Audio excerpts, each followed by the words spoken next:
Am I the asshole for refusing to take my husband's last name? I've always been proud of my name. It's a part of who I am, tied to my identity, my family, my achievements.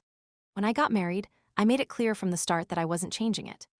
My husband knew this before we even got engaged. He never made a big deal about it at the time, so I assumed we were on the same page. But after the wedding, everything changed.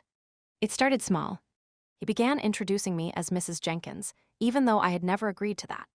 When I corrected him, he'd brush it off, saying things like, "It's just a name, does it really matter?" Then his family chimed in. His mom sent holiday cards addressed to Mr. and Mrs. Jenkins.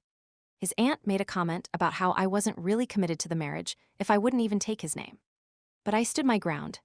I told him, "I love you, but my name is my name." But he didn't see it that way. Marriage is about unity, he argued. Why wouldn't you want to share a name if we're building a life together? Then it turned into full-blown arguments. He accused me of not respecting tradition, caring more about my pride than our relationship. I reminded him, my love and commitment aren't tied to a legal name change. Then one night he said, "If you really loved me, you'd want to take my name." And that's when I knew. He wasn't hearing me. He wasn't accepting that this was a fundamental difference. He saw my refusal as rejection, and I saw his insistence as control. I wasn't changing.